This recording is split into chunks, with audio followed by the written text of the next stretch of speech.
It's time to discover some things about dog culture and suicide. So, first off, I want to remind everybody about this little thing. So many people perceive dog owners as healthier, physically, mentally, because that's a common mainstream media thing. They tell you that dogs provide all this mental stuff. So, when somebody is considering suicide and they have a dog is a barrier for human connection. And that's a big part of this. There's plenty of studies out there. Um, Let me show you something right here in the blue highlight. Dog ownership is believed to benefit owner well-being, but contrary to popular belief. See, that's what I'm making everybody alert of. The popular belief is that, having the life with the dog, you're going to be so happy. But dog owners go through significant stress, grief, and other things like that. And as this study that I'm showing you here says, there is limited evidence to suggest that simply owning a dog is associated with improved mental health. So no matter what the media tells you or dog owners tell you, this is not true. However, it's common. It's common for people to have this, as it mentions here, perception. It's just a perception. It's not necessarily true. And so that barrier, that means people that are committing suicide and they have dogs, people are going to be like, oh yeah, they're fine, he has a pupper. And then when they do commit suicide, everybody is just surprised. So I just wanted to just kind of remind everybody about that. And now I'm going to take you over to a YouTube channel. This is kind of how I started studying this phenomenon. We're looking at the Scary Interesting channel on YouTube. It's about missing people. So sometimes missing people show up and it appears that they committed suicide and they have a dog and they killed their dog too. So this is Tom Young. It's the story about him. And so he was found with his dog. And it looks like that he bought a gun and killed his dog and himself. It's called extended suicide. And at 14:49 in the video, like I got over here highlighted, the producer of the video, he even has this perception that I was telling you guys about. He says, if Tom had gone to the mountains intending to end things, why had he taken his dog with him? He's trying to understand why a suicidal person would have a dog or be with a dog. Well, this is actually a very common thing that nobody talks to anybody about, even though it's widely studied and recorded. So now let's look at two articles from Psychology Today. The first one is called, Do Pet Owners Have Lower Suicide Rates? Well, no, they don't. And many of the studies that try to prove that dog owners have lower suicide rates, they're just very, very small sample studies. And the author of this article talks about that. So read this article on your own. I won't go digging into it too much. But the author, he looked backwards in time, like 1963, 1965, to get all of these samplings and stuff. So this wasn't just like, an online survey of pet owners or the ASPCA or the Veterinary Club told him that he really did a good job with this. And one of the conclusions is that there does not seem to be any empirical evidence that pet ownership protects against suicide. So before we go look at our second Psychology Today article that I want to share with everybody, this little part about evidence and suicide, there's a part that this guy left out in Psychology Today, and it's just simply the numbers. So here's an example of what I mean by that. So animal shelter workers, which is dog workers, they have a significantly higher than national average suicide rate, similar to police officers and firefighters. This is also true for veterinarians that deal with dogs. And a big part of this is the compassion fatigue. They're given all this effort to these dogs and they don't get any reciprocal. They don't get any kind of reciprocal help. And it's a big part of why these people consider suicide. So that's just something I want to share with everybody. Compassion fatigue also, it has a lot to do with other things in suicide. The feeling disconnected, the feeling like you can't get help, the feeling like you need to constantly give, and that's a big part of all the service industries that service dogs. It's the compassion fatigue and all the, the depression and suicidal thoughts that go along with it. So now back to our article for a moment. Here's the thing that I was mentioning with the compassion fatigue. It's also known as thwarted belongingness. It refers to feelings of not belonging, not being connected to others, being alone, a lack of reciprocal caring. Dog owners are often alone. They cast humans out. A big part of dog ownership in our society is, oh, dogs are better. I don't need a human. I'll spend all my money for my dog. I'll sell my stuff for my dog. I'll have more stress for my dog. And a dog can never give you that reciprocal. The reciprocal caring that people think a dog gives you, it's just propaganda. It's not real. Yeah.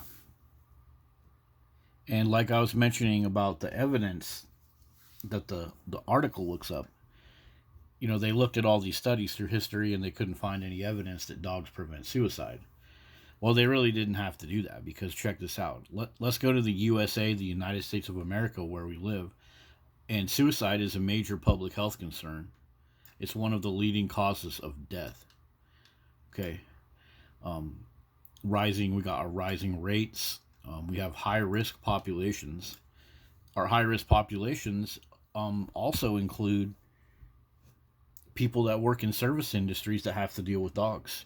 Even police and firefighters have to deal with these dog attacks that are getting worse and worse every year. More and more and more and more dog attacks. More animal shelters that are overflowing with dogs. All of our service industries that are related to dogs, they are part of this high risk population right here in America. So a dog owner might say, well, we got to have more dogs then, more dogs to help these people with all this problem. Well, here's the thing, people. America has the most dogs in all the nation. We have the most dogs, and we have a huge suicide problem. So there's no way that dogs prevent suicide. There's no freaking way. The nation with the rapid increasing rates of suicide and rapid increasing rates of at-risk groups is the same nation that worships dogs. Like it says right here, the United States has the most dogs in the world, both in terms of the total number of dogs and the number of dogs per capita.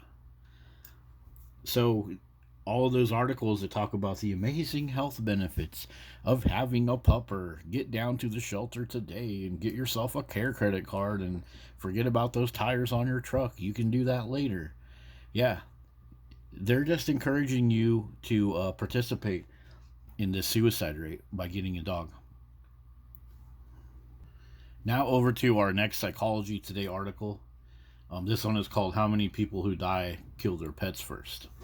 This is called extended suicide. You guys just going to have to read this on your own because it's crazy. People kill their dogs, kill themselves, and their family members. And if you look the numbers up, it's pretty freaking crazy. So let's look at some of the findings from this article. So the person studied, if you read up here,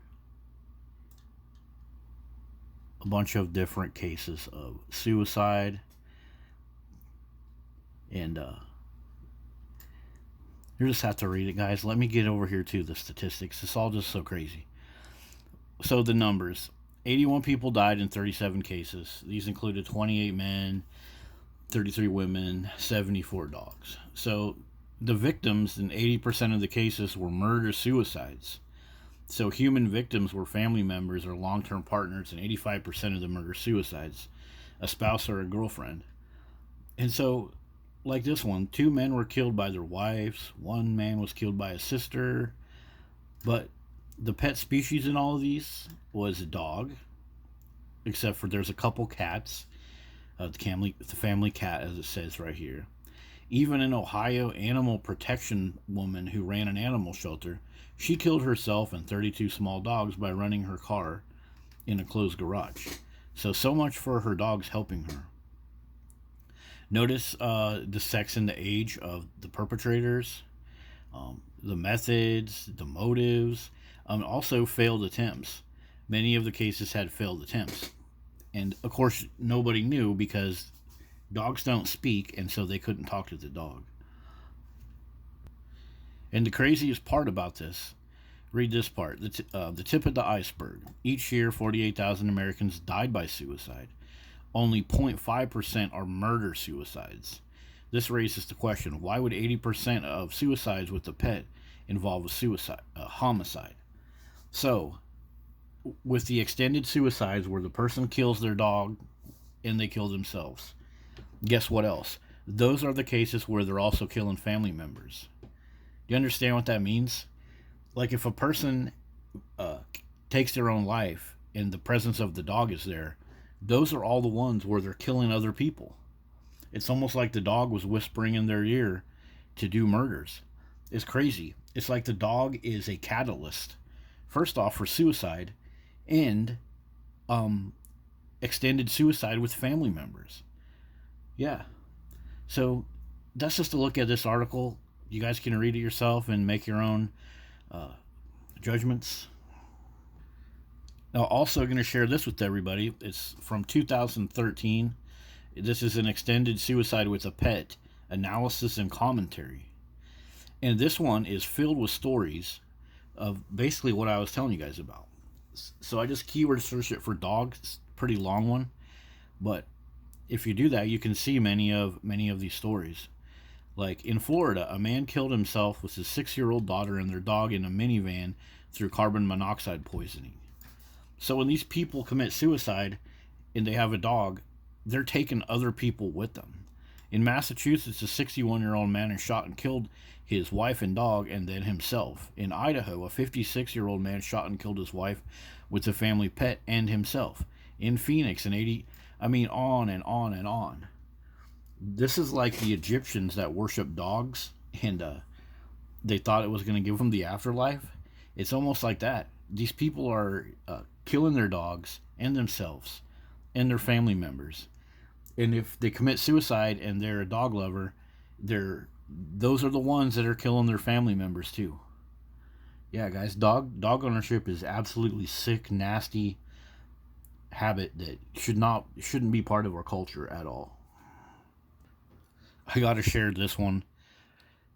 Look at this. A 70-year-old retired butcher in Germany used a nail gun to kill his wife and 2 dogs. He shot the nail gun into his skull. You know, where the dogs that are providing all of this great stuff, where are they? Are they listening to these people about their suicidal thoughts? Are they helping them connect? No, they're right there. They're not lifting a finger. They're not saying one thing. Hey, don't use that nail gun on your wife. Nope. So I mentioned that thing about the Anubis, the deity that the Egyptians worshipped. People, this is where we are today. We worship these dogs. And people will sacrifice themselves and their own family members through suicide. And they'll try to take the dog with them into the afterlife. I mean, it's the information is out there. People are even publishing videos. Look at this. Dog love and the worship in ancient Egypt. So people actually think this is cool right now. This is a growing thing in our society. Dog worship is a real thing, and it's ending the lives of our fellow humans. You know, all those studies I showed you and stuff, the PDF, the Psychology Today, the meta-studies that looked back decades and decades and captured all the information about suicide, those are great. Those articles are great. But all we got to do right now is just open our freaking eyes. The United States has the most dogs in the world, and we have a growing and increasing suicide in our country. And those suicides are all inside of service industries that serve dogs. They are all inside of homes that have multiple dogs. And anywhere the suicide has a dog included, those are the ones where it becomes a murder, suicide, extended suicide. So yeah, dogs do not prevent suicide. The only prevention that is claimed like people say, my dog, he helped me not commit suicide because he cuddled me that day. Well, if you have a dog, why are you thinking about suicide in the first place? Anything a dog does is just a reactive perception thing. And it's crazy that people make up those stories like, I don't want to die because if I die, no one will feed my dog. Like, that's the only thing you care about? Wow. Yeah, so there you go, guys. Dogs don't commit suicide. Dogs are highly connected to suicide. And dogs make cases of suicide into suicide and murder. So it's time to get away from this dog worship because it's literally killing your fellow Americans. See you guys later.